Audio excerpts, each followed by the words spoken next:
fell out of those principles, I think, by this new Trump administration so much more than this first one, which is, I think, such a kicker for so many people, if that makes sense. I knew the meeting was going to, if we go specifically to the meeting, for example, I don't know what your viewers and you might have felt about it, but I knew that there was an inevitability that it would derail. What I didn't expect was for it to be as fast and as hard, if that makes intense, as it did. I do have some concerns or issues with the way Zelensky tried to navigate it. But ultimately, it was Vance who, for me, was the catalyst in so much of it. Trump doesn't really care about Ukraine. If he can get a deal, then he'll do it. But he doesn't really give a shit. Vance has an actual, I think, antipathy towards Zelensky personally and Ukraine's whole, what this stands for in his idea of MAGA America. And I think also he used it as an opportunity to really leverage his brand, right? Yeah, People see him as the new MAGA adoptee, right? He'll inherit the MAGA movement and sort of, people are saying he'll be the next president in 2029, perish of thought, right? But yeah, sorry, go on. Yeah, I mean, I don't know about Vince, maybe. One thing I don't like is the lowering of standards on Trump, though.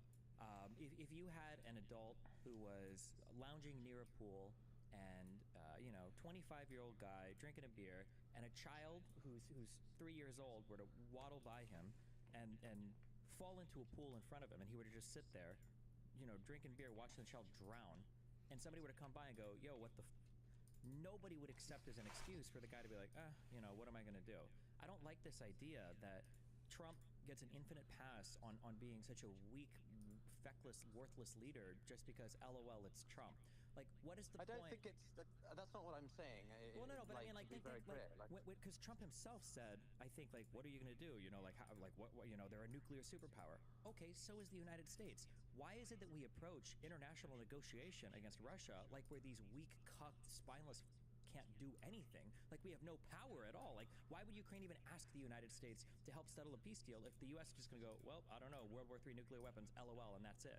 Like, why wouldn't we say that exact same thing if they invaded Poland? Like, what's the... Yeah, but I think you're trying to apply principles to someone who's just never going to huff them.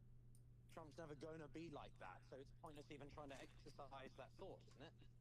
Well, sure, but then the next question is, like, how brutally and how quickly can Europe eject the United States of America from its vision of a coherent, I guess, like, world policy? Because if that's... This is my main focus, which is what Europe does now. Look, no offense, but I am first and foremost European, and I love, the good Americans like yourself and the ones who were protesting Vance in Vermont to the point that he had to get the of his hotel and go to undisclosed location. I love that. Go Americans, like that, right? I love that. Stand up and fight. But at the end of the day, we have to, at this point, Europe needs to get off its stop being shocked, stop being outraged, stop being triggered, and we need to be pragmatic and action-orientated.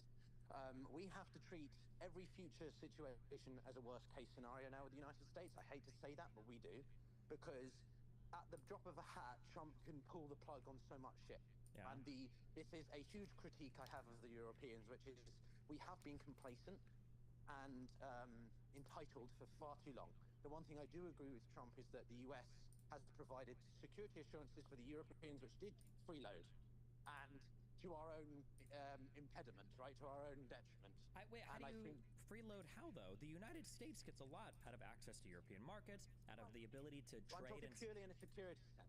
Well, but security is not just for security. I agree with you 100% that Europeans are a bunch of horrible, worthless freeloaders if we're only talking about security. But we're not only talking about security. We're talking about the fact that I can order a product from India, from China, from South Africa. I can order anything from anywhere in the world, and I never have to stop and think: is my vessel that I ordered something is shipping on going to be commandeered, or is there like trade routes that are blocked right now? Like, I've never had to think about this as an American in my entire life.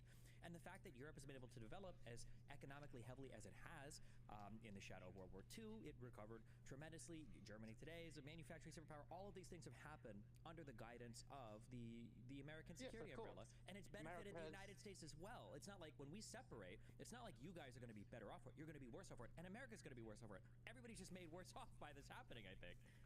Yeah, I think there's a distinction there, right? I'm the first to indicate that the role of international aid, be it foreign aid or developmental aid or whatever type of aid, right? That was very much at the benefit of the United States. It led to the three of the most powerful and prosperous economies in history, Germany, South Korea, and Japan, all of which are America's biggest trading partners. So, of course, but I think there's a slight distinction between the historical comparisons and the here and now in terms of that the Europeans have been a little bit too negligent in their investments. I'm crossing the road. Negligent in terms of their own security capacity, right? We neglected our militaries to such an extent, particularly in the past 30 years since the end of the Cold War. And it wasn't just me who said this. Joseph Borrell, who's a former foreign minister of the EU, said very simply, the Europeans have been too long reliant on US security assurances, cheap energy from Russia, and big markets from China.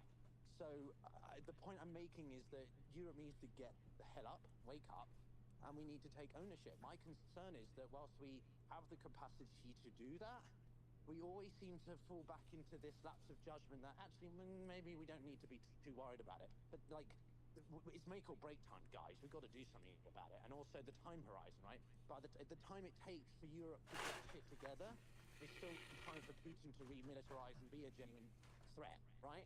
I don't like the villainization of Russia in every form, but unfortunately, it's run by a guy who wants to see the destruction of democracy and Western values, which Europe, as a European, I value. So, I don't know. I mean, I could continue, but I mean, I guess sure the issue is that, say. yeah, I mean, the issue is that now I will be very American, okay, you fucking Europeans. Listen, when you guys all have armies, all you do is kill each other, okay? You guys are doing it constantly.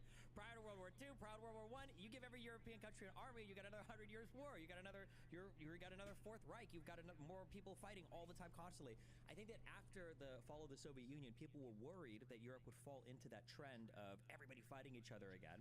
And I think especially in the Balkans, Yugoslavia, like people were like, oh boy, here we go. But it didn't really happen. And I think that the United States providing this like friendly security umbrella where people are like, well, you know, the U.S. runs shit militarily, so what are we going to do? I guess develop economically and trade. I feel like that paradigm is better for the United States, obviously. It's better for Europe, I would say. Like, you're talking about the benefits of Europe needs to militarize. When you say Europe needs to militarize, you said you're half Russian, half British.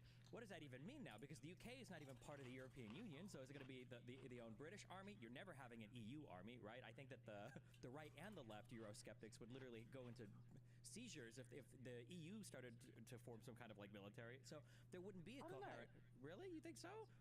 Well, I think, look, I mean, you know, the events on Friday are such a inflection point, right? I've made several videos of this on the channel and stuff, you know, I don't know if I can mention that, but like, you know, it's a paradigm shift, mate. It's a fundamental change in everything that we in the West have taken for granted. And the biggest tragedy I find about this is MAGA Americans are so far in with their idolization of Trump and what he stands for, or his idea of what America will be great again, that they're losing the forest for the trees, right? That they are forgetting that the long-term consequences of the destruction of Western unity, trust, and respect comes at a huge cost ultimately to America. Sure, you can save money, but ultimately the net negatives are there, plain to see. But because they don't want to fund Europe anymore, and it's like Twitter's such a cesspit now that sort of you've got Americans just saying fuck you to everything about, you know, Europe's a shithole and all this sort of stuff, and it's like, hang on a minute, some of you MAGA Americans are the ones who constantly say how much you love Europe because of its culture, history, and so on. So they're so willing to support Trump that they're even willing to slag off the thing that they used to say how much they love it. So it's just bad. I think the one thing that Europe's going to have to really think about is, well, having to play Trump politically, they're going to have to really appeal to his interest transactional approach to foreign policy, right? In the case of Europe has we can't do everything at once. There is so much that America provides that we just don't have the capacity to replicate immediately. And I'm thinking predominantly sort of logistics aspects, radar, intelligence, that sort of thing, right? America provides such an overarching security architecture for the Europeans. You know, we have to focus on one thing at a time. And the British, to your point, yeah, the UK aren't even in the EU. How's that going to work? Interoperability is a problem. We've got issues with manpower shortages. We've got a problem with the willingness of people to sign up to fight in hypothetical scenarios. There's a fuck ton of shit. So unfortunately, I think the Europeans are still going to have to bite the bullet and do some kind of deals with the Trump administration on what he considers to be beneficial to America. You know, they're going to have to drop this values-based approach towards American interests and clearly put it in, this is why you should deal with us, not the Chinese or the Russians. You know what I mean? This is the zero-sum game we seem to be in. I don't know if what I'm saying makes sense, but like it's... Listen, all I'm saying is, okay, 250 years ago, France helped us rebel before, okay? Why don't you guys just help us out again, okay? We got to get rid of Trump. We got to get rid of this administration. Wouldn't that be the path of least resistance? No, I mean, I guess it's just sad that we're all just supposed to accept a fundamentally worse world for everybody. Like, that's just, I don't know. Like, the idea that, like... But what choice do we have? If you try to throw out Trump, that's not exactly democratic, is it? I would love nothing more to see the end of this administration. Nothing that Trump is doing right now is democratic. I don't think Trump cares about democracy or any part of that. Yeah, but it's more about the people, right? You would have a literal civil war in America if the anti-Trump crowd tried to get Trump to be removed from office, right? That would lead to anarchy in America because it's like the majority of Americans voted for Trump. Possibly, but I mean, like that. I mean, we could be looking at a similar situation in Europe as you are right now with Europe and American skepticism, right? Where at some point you have to take a hard stand because on the current path that we're on, the trajectory we're on is just I don't even want to say a slow erosion of our democratic freedoms. This current administration, this gets into a lot of domestic legal stuff, but has just totally acted with willful disregard of the law and everything. So, yeah, it's pretty insane. It's pretty insane here. Like that, we might already be on that path, and we just don't realize it yet. Or 5 years from now, we'll be like, "Oh, how could we not notice that we were on an inevitable, crash course to some kind of horrible domestic event?" Well, think about it, right? What has happened in 5 weeks of U.S. administration? 5 weeks. Mm-hmm. I knew again that this sort of stuff would happen. You know, you would see a dissolution, but not a complete disintegration. Like the unraveling is remarkable. I have to be honest, and. I don't know, I want to get into the specifics a little bit because I'm curious what you thought about individuals. As I said, I deplore Vance even more than Trump. But Marco Rubio, I think, is a very interesting case because the way he was sitting, I don't know if you saw this, but the way he was like hunched up in the seat in the Oval Office, it looked like he wanted the ground to swallow him up. He was, he's Cuban American. He was not exactly. Well, you can relate to that, right? You know, you're not shy to share your opinions and feelings about a situation. Yeah, I mean do you ever see that video when Saddam Hussein first comes into power in Iraq, and he starts calling up random party members that he's like accusing of being traitors to the party? And in the middle of this, where he's calling out random people, one guy, I think, gets up and he's like, "Long live Saddam Hussein, long live," and everybody starts getting up and saying it so that everybody's kind of like on his good side. When you look at how Trump runs things, it's basically like that. Rubio, I don't know how much you know about Marco Rubio's history in the U.S. Rubio is a hawk. This is a hawkish person who is, I would say, just looking at him and his primary performance in 2016, solidly a neocon. And to see him now have to suck up to Trump and everything else, all of these people have had to fall in line. If you do not fall in line with the Trump agenda, he will destroy you, whether that means taking you to court and suing you, as he's done with pollsters that he doesn't like, as he's done with media companies who publish interviews that he doesn't like. Even if they're not about him, he's doing it, I think, with CNN and a Kamala Harris interview that he didn't like. He will stick the DOJ on you, which he's already shown, because Pam Bondi and Bovee, the Attorney General and the Deputy AG, are now are investigating people that won't follow orders from the Trump admin. They've already done this with regards to the case being dismissed against Eric Adams in New York. Or he'll just destroy you from the party. He'll talk shit about you constantly. He'll tell people they're going to primary you, we're going to vote you out. So you have to play ball with Trump, or he will apply like 7 different dimensions of pressure on you. And Rubio's just in that trap, basically. Yeah. No, I mean, I think he was one of the least problematic, and I use that wording very specifically, individuals who was, Rubio was a shining star in those cabinet picks, and it hurts to say that, but he was absolutely a shining star. Because he's somebody that doesn't hate America. He was like one of the only people that was like, oh, this is a guy that at least likes his country, I can tell, But yeah, he was like the only one, yeah. Yeah, who has reasonable grounds. You know, I had some limited hope about Kellogg as well, General Kellogg as the envoy towards Ukraine, right? Okay. But at the end of the day, the guy is only capable of doing what hand he's dealt, which is well, Trump. So not ideal. But yeah, no, Marco Rubio's point is the immediate tweet he made, sort of sucking up even more and placating Trump's behavior and Vance's behavior. So I'm in Belgravia Square, which is well, there's a lot of foreign money here, so lots of Lamborghinis and stuff. If you heard the noise, but yeah, so I mean, it's really just tragic to see that even the standout guy, as you say, is sort of not willing to take a moralistic stand. So I don't know. I mean, you can't. If you do, you get fired. You get primaried. You get kicked out. Like that's what's happened. Like when Doge was tearing through federal agencies, like there were 2 security guards trying to stop Doge guys going into the, I believe it was the Treasury, and they just fired both of them. They get he was. and well, speaking of Doge, yeah. Musk of it, you know, what was Zelensky doing not wearing a suit, man? That's outrageous, right? It's not like Musk or Narendra Modi or Winston Churchill in 1943 haven't worn a suit or anything. Yeah, what's his name? That's what most when rappers... Arafat showed up to sign, was it the Oslo Accords? When Arafat showed up at Camp David or whatever, he didn't have a, he had his military uniform on even. Yeah, he was wearing fatigue. Yeah, exactly. So no, that's what I love about the unconditional supporters of Trump is that they will pick up on literally the most inconsequential aspects, sort of the fact that Zelensky's not in a suit. Is that really the and obviously the guy who asked the question in the whole thing, you know, do you own a suit? That was clearly a plan. I think that was all deliberately done to trigger Zelensky or to. I mean, very simple. I don't know. Do you think it was staged, the whole thing? Do you think it was just an ambush?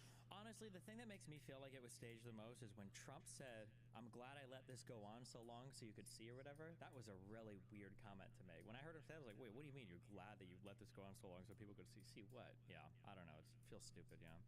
You see, I think it's good for the American people to see what's going on. I think it's very important. That's why I kept this going so long. You have to be thankful. Like, for him to say that after this blow-up is, like, feels so malicious. That's an insanely malicious statement. I don't know, man. Would they really have, like, planned the whole thing out? I wouldn't put it past them. I didn't know he said that. When did he say that? Near the end? Yeah, it was near the end. Yeah, Trump said, and I'm glad we let this go on for so long or whatever. I'm glad I let this go on. Yeah, that was a crazy comment to me. It's like, Jesus, but... Wow. Yeah. Oh, I didn't know that. Yeah. No, I mean, I don't know. I feel like obviously they had an agenda, and I've vacillated so much in the past 48 hours.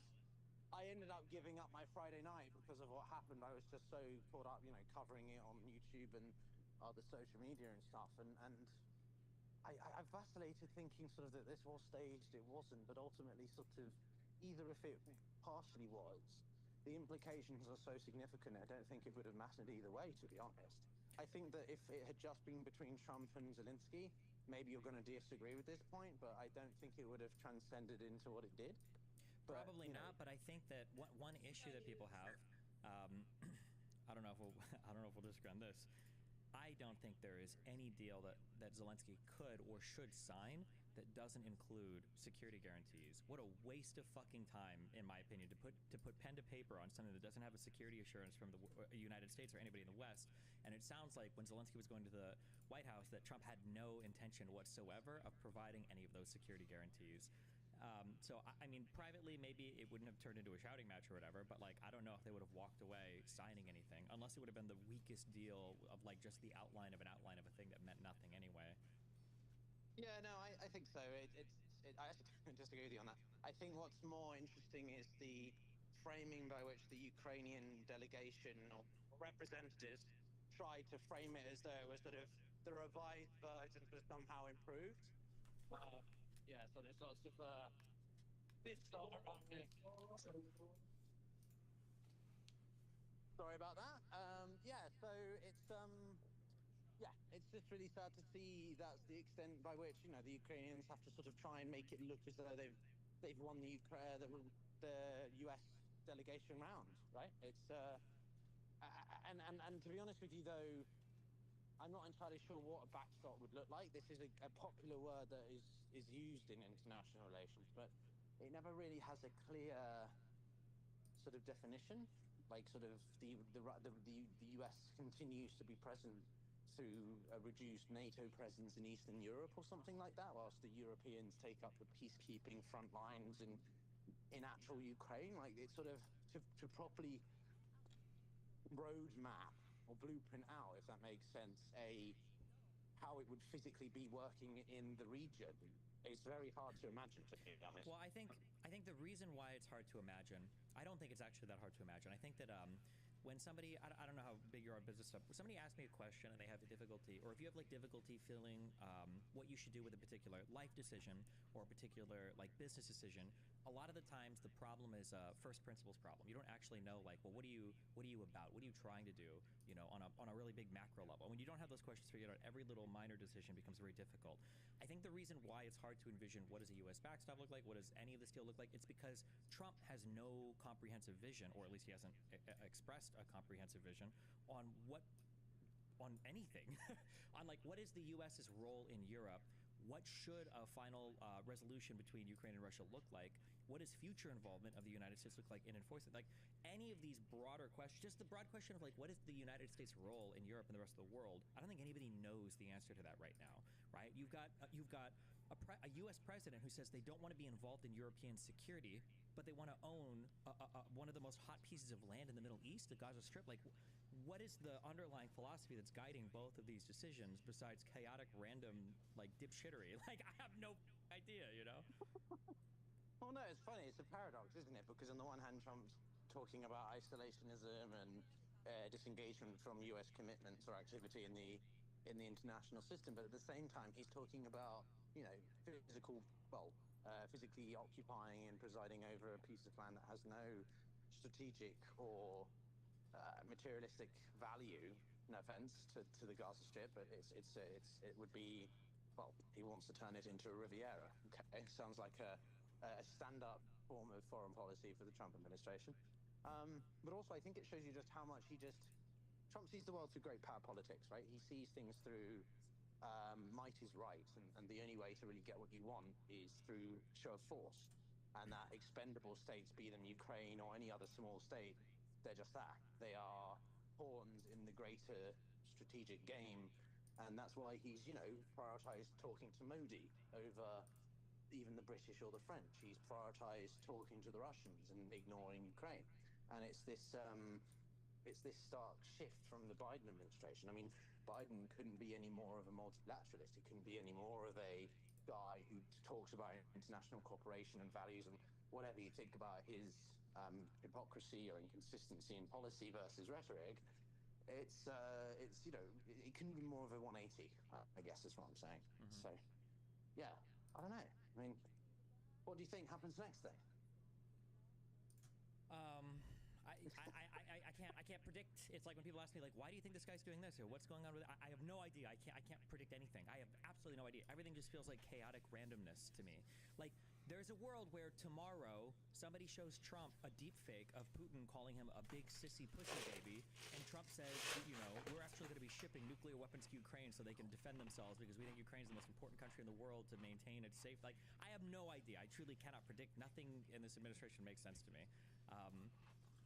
I don't know. Like, why are we fighting with Mexico and Canada? I don't know. Why are we tariffing our friends more than China or anybody else? Like, I don't know. I have no idea. How do you view the guiding principles of this administration? How do you ever make a prediction on what you think comes next, I guess, in the current Trump administration?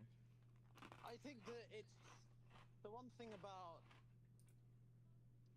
Trump you can predict is that he will be unpredictable. I know that sounds a bit like, what the hell are you talking about? But in the sense of,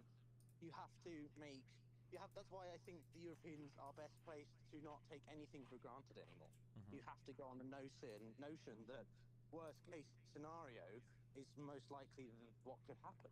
We are seeing the unraveling of the international order that has benefited the United States and the West for the past 80 years, and particularly for the past 30 years. And it's up to Europe now to decide whether we want to actually take control and ownership of that, or whether we're just going to seep back into our old ways of doing it. And I think that, again, that means realism has to.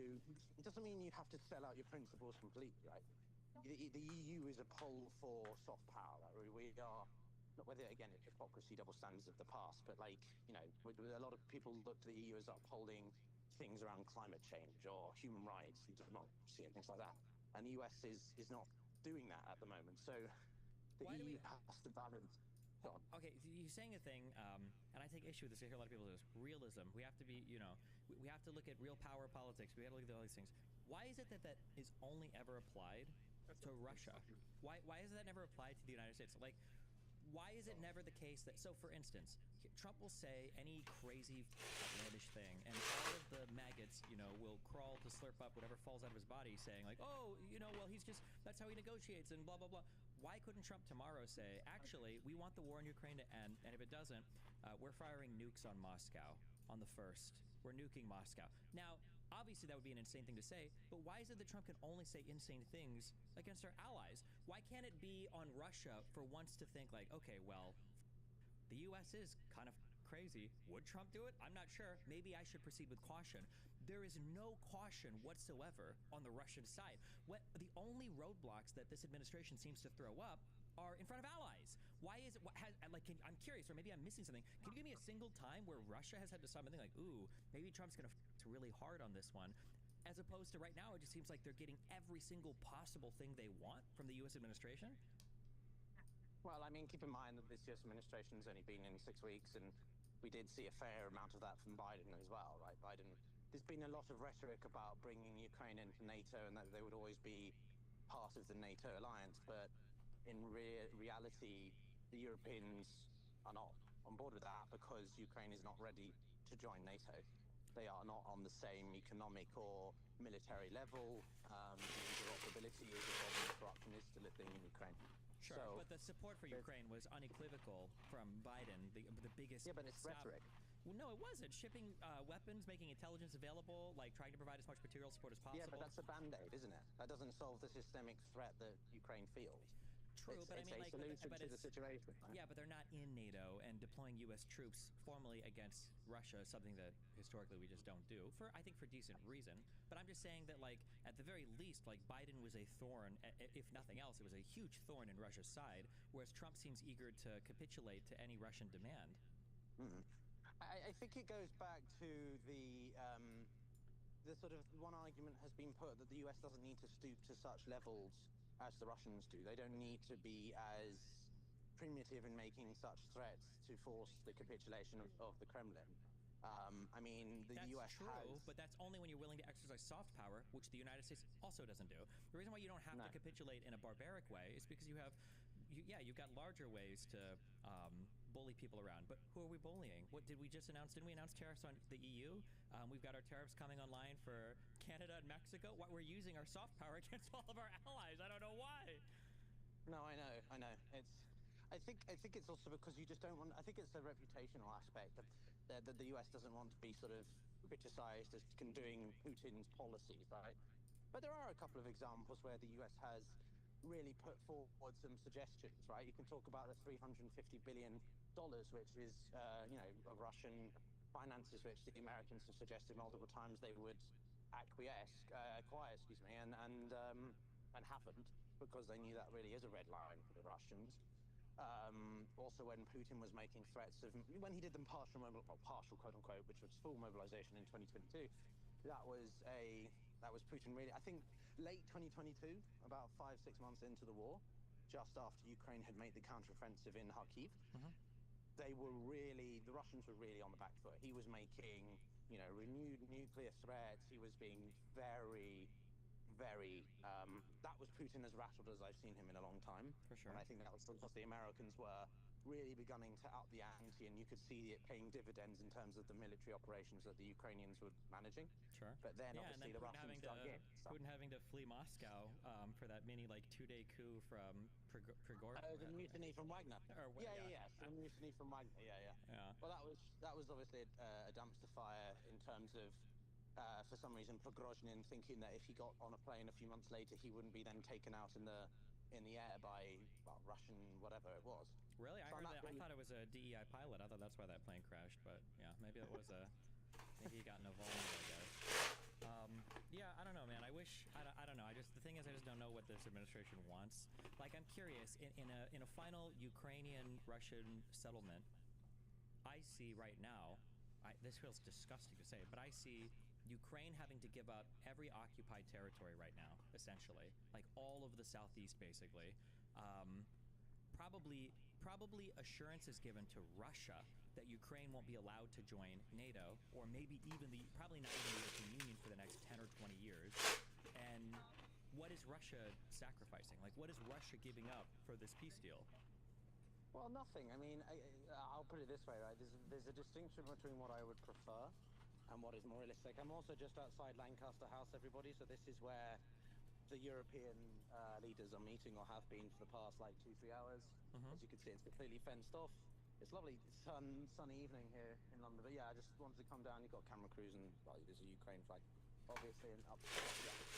Yeah, anyway, I'm going to wander around and see what we can find, but it's all very fenced off, counter-terrorism, police and everything around. But anyway, so, no, I think that, look, I've got my preference, which is obviously 91 borders, Ukraine is a sovereign state, and the international rules-based order that we've grown accustomed to is respected. But I also think that there's a reality, which is that unless the United States is willing to support Ukraine unconditionally and unlimitedly in terms of timescale, I cannot see physically how the Ukrainians can take back the control of the territories that the Russians currently are in. The Russians are facing an economic pressure. You know, if the Russian economy collapses and Putin faces internal demise, then that might be a little bit more of a potential factor. But as it stands, the Europeans do not have the military capacity to support Ukraine in that endeavor. They just don't have the military output. We'd have to reallocate a significant amount of our resources and economy towards wartime production. And I don't think the Europeans are willing to do that, despite what they say about supporting Ukraine throughout everything. And so if we're not willing to do that, then we don't just, without the US, we just don't have that same amount of capacity. And therefore, the likelihood that Ukraine can somehow in-house develop their defensive and offensive capabilities to retake back the territories unilaterally, right, in terms of just manpower, that's another issue, that Ukrainians do have a manpower disadvantage. I just can't see how they realistically are going to retake the 4 oblasts. So sort of, do they cut their losses, accept that the 4 oblasts are lost, and they just double down in terms of developing security assurances along the existing line of contact? Yeah, but what's security? I mean, take care of that. I guess the issue is basically that,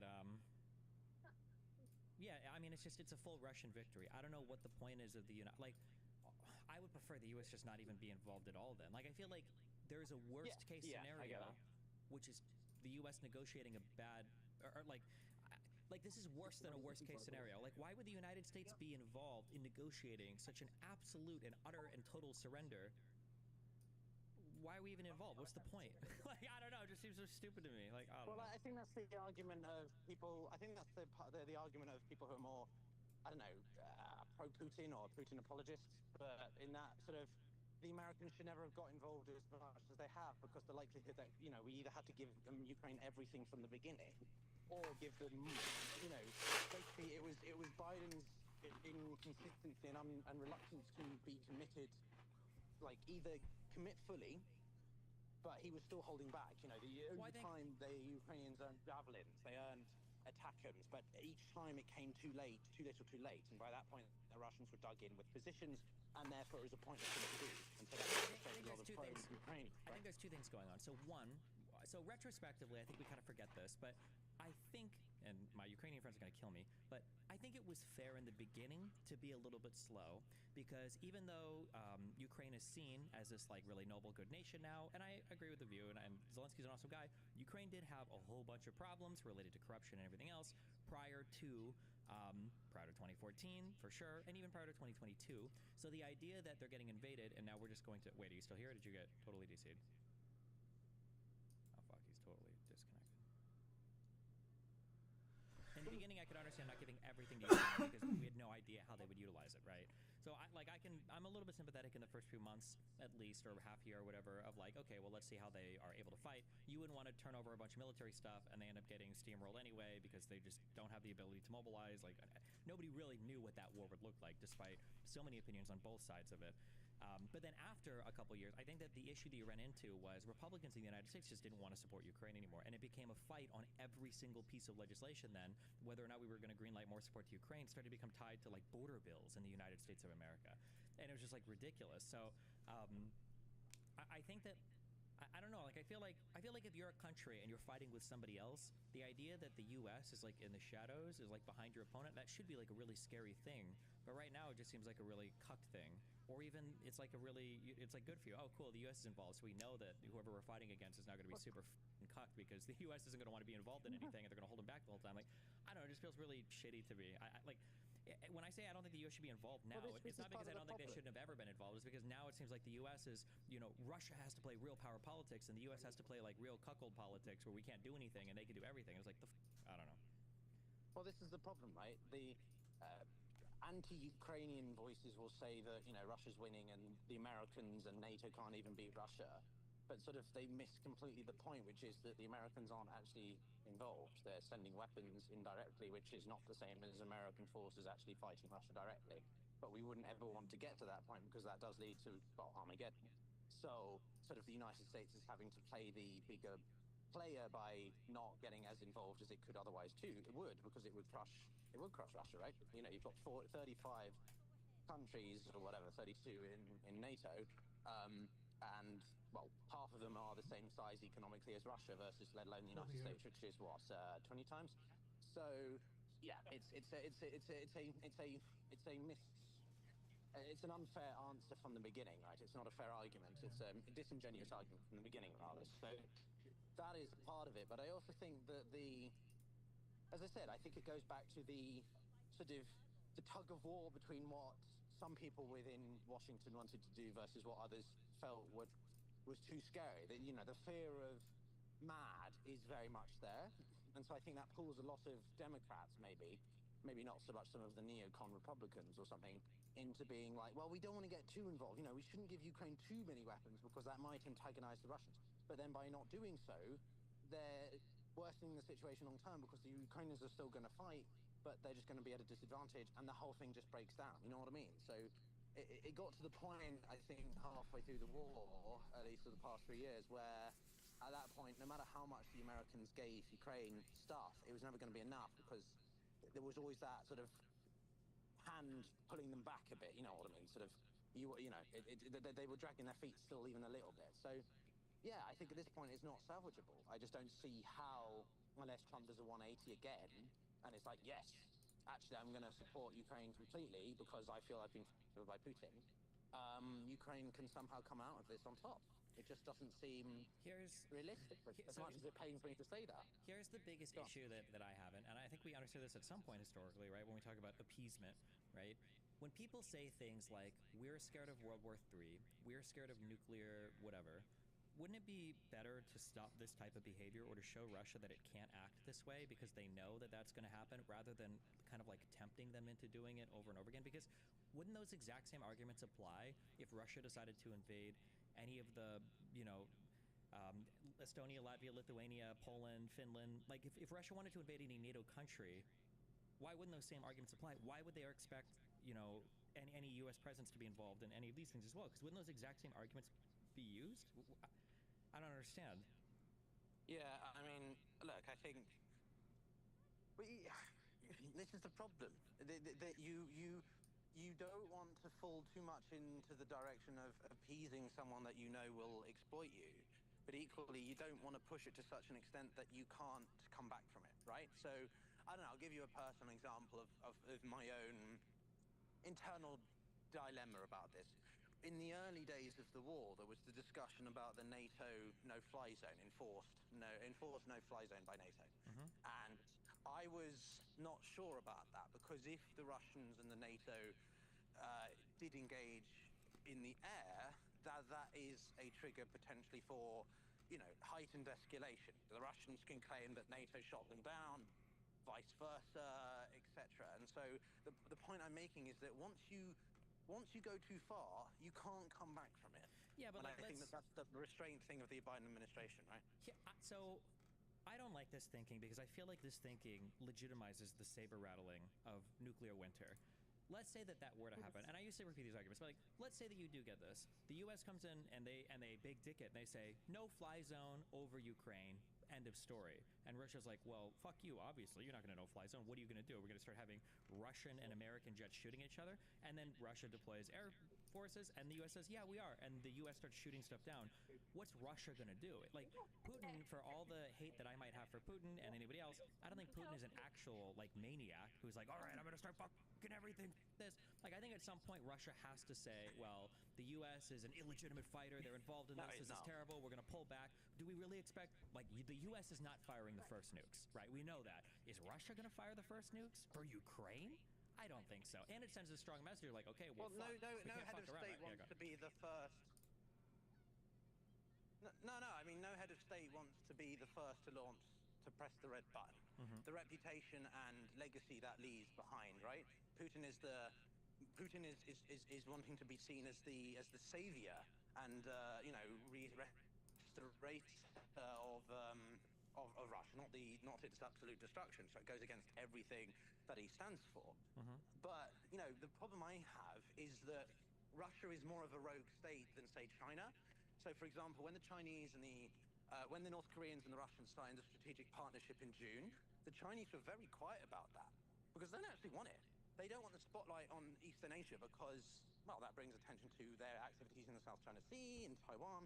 They're quite happy to see the chaos well, maybe not complete chaos, but they're quite happy to see Russia weakened because it means Russia is more reliant on China, and China can effectively take all of their resources and use them as a bit of a vassal/client state. So the Chinese were not happy when they signed that strategic partnership because it brings an unnecessary amount of recklessness and unpredictability to the international system that China is a part of. You can talk about there being an anti-Western axis, right? The Economist likes to talk about the Chinese, the Iranians, the Russians, the North Koreans, but the Chinese are always the slight anomaly there because they are so much bigger and integrated with the system in a way that the Russians and the North Koreans are not. The Americans would never classify... I feel like China understands and uses soft power so much better, too, than, I guess, the U.S. now and Russia as well, Yeah, no, they graduate. They're thinking, well, we think in, minutes at this point. Anyway, the point I'm trying to make is that nobody wants to be the first to launch the nukes, and therefore, though technology has changed, and my biggest concern always comes back to specifically tactical nukes, because if you have a warhead that has a very low yield on a tactical nuclear weapon, you can launch that into the Sea of Azov, the bit east of Crimea, and that would be a big symbolic strike, which wouldn't necessarily have any damage in terms of infrastructure, wouldn't kill anyone, but it would be such a show of force by the Russians to show you are really pushing us now, that that's still quite a scary concept. So yeah, but think about what we're saying afterwards. What we're saying, the statement that we've made, the rules that we're writing right now for the international order are, if you have nuclear weapons, you can always be the aggressor, regardless of the justification for war, because we are too scared to fight with you. So why would Russia, if they saw an opportunity to flip Poland into another Belarus, into another whatever they want to turn into another Georgian annexation, into another Moldova transnistria situation, who's to stop Russia from doing it? Because all these same arguments are still here. I feel like we're just running up the stairs in our tower, fighting floor by floor by floor, until at some point we're going to have to take a stand. We're going to say, okay, well, we can't, Russia's up to Germany now, or they're up to France now. Okay, well, fuck, I guess we got to do something now. And it's like, well, we should have just done this when it was Georgia, or at least when it was Ukraine. Why are we waiting so long? Do we think that Russia's going to say, well, I'm glad that the saber rattling worked here, and I was able to get every single thing I wanted to, and now I'm happy and I'm just going to stop right here. This is chill. This is cool. Why would we expect them to show any restraint at all in the future when they've gotten every single thing they want? Yeah, I agree with you, mate. The Trump administration is, at this point, I do think he's just deliberately giving into all of Putin's maximalist demands. There is you could talk about Ukraine not joining NATO again, which I sort of agree with, just because of certain, to protect the NATO project, the European project. I just don't think it's realistic. But there are other ways that you can shore up support for Ukraine, right? And Trump isn't bothering with any of that. And it shows, to be honest, to take a step back for a second, think about the engagement between the Russians and the Americans, right? This is not about Ukraine. Ukraine is but a component of a broader resetting of bilateral relations between the two, in a way that we haven't really seen done since Trump was in office, right? So, the US, again, it shows you the real priorities of the Trump administration. And so the nuclear element is something that he talks about World War III, but I don't actually think he's that fearful of it, because he's looking at Putin as a business partner, not as an adversary or just even head of state. My problem with Trump in many ways is that he approaches politics like business, and it just isn't like that. It really isn't driven by just business interests. It's driven by state interests, sure, but those aren't just based on business interests, right? And I think he conflates, simplifies it all. I mean, I don't even like calling it business interests. I don't think as a businessman, I don't think we're making good deals. But also, real quick, someone said you're near Big Ben. Can you point to Big Ben? We need to see it. Can I see Big Ben? I just saw it. I would have pointed it. I'm walking to Lancaster House, which is where they're holding the meeting. God damn it. All right. I'll walk. Okay, I'll walk back around. I was literally in front of Buckingham Palace and all that stuff. I can point it out to people if you want. No, that's okay. I mean, it's getting dark here, so you might, after a while, it'll just be a black camera of me talking to you. But sure, if that's all right with you. No, you're.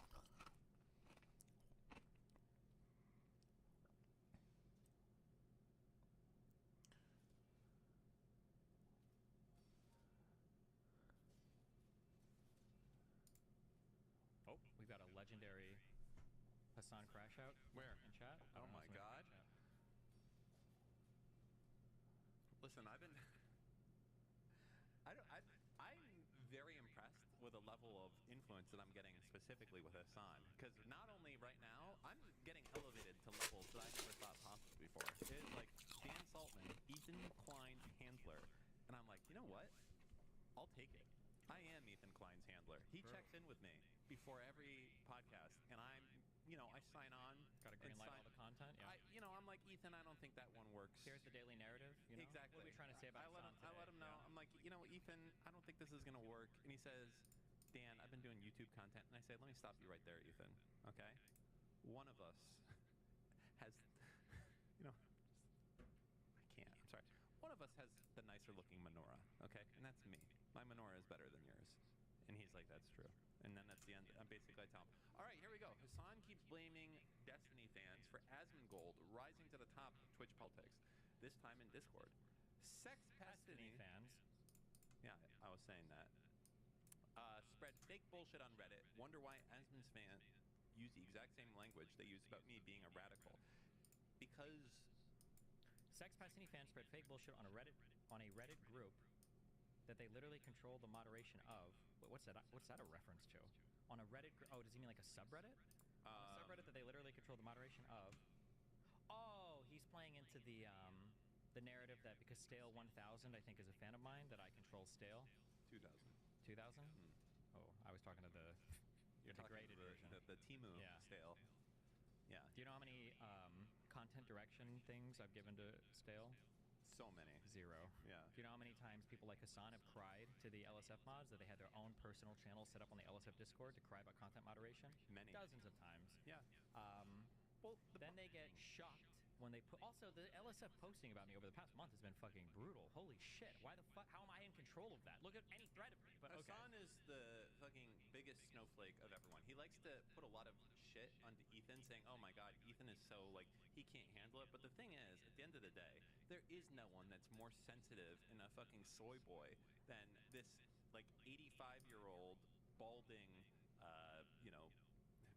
familyless, taking, childless, senior citizen, fake glasses wearing, prostitute paying, terrorist, racist, terrorist supporting. Okay, they get shocked when they pushed a lot of randoms in the margins away from my politics to the politics of a right-winger. Wonder why Asmon's fans use the exact same language they use about me being a radical. Next.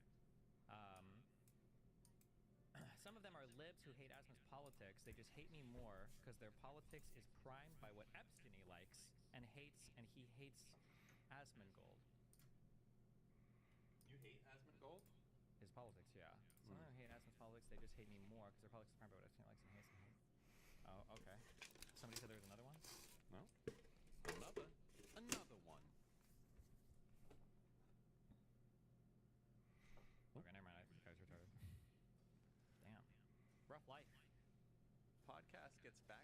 featuring Hassan. Hold on. Uh-oh. Let me sit up a little bit here. Put your fucking phone away. All right, we're in a goddamn podcast right now. What can possibly be going on? You have your computer in front of you. Yeah, true. Okay, sorry. Go ahead. More Hassan content? This is Yes. About Twitch, right? unacceptable. Go ahead. You see Tell me me being more. on my phone? Yes, you look at your laptop constantly. Go ahead. Do you have a computer in front of you? No, it's an iPad, dipshit. Fucking watch it. All right? It'll wait the 2 hours. All right? It can survive. Here we go. What were we doing again? Okay. Podcast gets backlash for featuring Hassan. That's like all of them. But here we go. I like it. This is the oh my god, look, this is just a Yeet screen. Oh my god, he's all over the place. Wow, this is Cyber Vegan's job. It's just documenting all of Yeet's tweets. I need to buy ownership in Yeet, is what I need, like 20%. DM? Again, previous like Darius deal. All right, Trash Taste, dude, this pissed off Hassan. He actually crashed out over this, by the way. Like, he's, oof. Okay. God, he looks like such a fucking loser. Funny how this comment section suddenly started glazing Hassan after ripping him apart. Don't think we didn't notice that the top comment got removed. Uh-oh. Sad to see they had to delete so many comments. I like Trash Taste, but this is very disappointing. Insecure much? Oof. Deleting all the comments hating on Hassan is wild, though. Oof. Ooh. Okay. Damn. Hassan Malls. Yes. Pump it into my veins. Shit. Has hit the trash taste.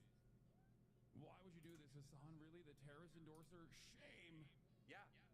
Probably the #1 pusher of Hamas content in video form in the world. I noticed lately you guys are not up to date with the internet, but this is a whole new level of out of touch. Having an openly racist person on, downvote. Do not have him again, please. You know, Hassan... Let me get his in. Hold on. like that. Like, it's so obvious what he's doing here also, is he's, like, signaling to his fans, like, hey, can you guys go and please, like, you know, can you do the counter-narrative here as I read this? Like, this is really fucked up. I wish that you guys would go and do something. But the problem is that Hassan's audience is a bunch of ineffective pussies that can do fucking nothing with their life whatsoever. They all have PTSD about picking up the phone and calling their congressman, so all they can do is respond to tweets, and the second that you reply back to them, they'll just fucking full-on delete their account. They are a shell, a husk of a person. Pussies. There is nothing left. True. They're fucking pussies. We roll over them. Demagogues. Nothing. To sort of repeat the marching orders, yeah? Exactly. Until the marching orders somehow lead back to Keep me. playing it. Oh, sorry, you're on your phone. Go ahead. Oh, then play it. What are you doing? Let's go. Holy fuck. Too bad I get irritated from just seeing his face. The guy has said so many profoundly idiotic things that I honestly cannot listen to a word from him. The brigade is on, folks. Get in and actively... Oh, he says it, actually. Yeah, he does. The brigade. He's like, the brigade is on. Go brigade. Immediately, Lawless at 2.5k dislikes. Apparently this video now has... Oh, and he thumbs it up. He likes it. It's so important to You him. really upset the weaves this time? Yeah. This is why he's so afraid to like venture outside of his little bubble, by the way. If you ever wonder why he doesn't go on and do other shows or confrontational content, it's because of this. He actually gets super bothered if people are mean about him anywhere. You know, he is a... Apparently this video has, did I say, 20,000 likes, 60,000 dislikes? Yikes. Mr. President, the second piker has hit the trash tape. Let me see. I'll pull it up right now. Stop. I pulled it up before trash taste. So He seeks it out. True. it's actually getting way more unpopular. Like yesterday, it had 16,000 to 15,000 likes, and it actually still had a positive like ratio. Now it's 18,000 to 28,000. You know what? Fucking A. Let's go. Ethan Klein, Destiny, Dan Sullivan. Who else is there out there that is pushing the fuck Hassan narrative? There has to be more of us. Is there more of us? Well, it's happening organically. People realize that Hassan is a crazy Yes. person. Yeah. He is a bad guy. I am so happy that I could be part of this movement. to destroy this fucking terrorist motherfucker. I think at what point, like, let me ask you this. You're not there, you're not planning. I'm not saying that Hassan, like, planned, like, October 7th. But at what point are you, like, basically as culpable if someone's like, hey, wouldn't it be based if you, like, guys did this? That would be pretty sick. Yeah, that would be part of the resistance. Like, at what point is Hassan actually just a fucking terrorist when you're, like, full apologetica for them all the time? Let's call him a terrorist sympathizer. I think he's maybe crossing the bar when you're actually, like, going out there and, like, maybe creating terrorists as a result of that. Yeah, I don't know.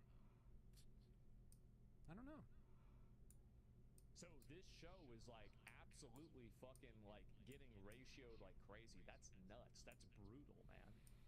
Oh my god.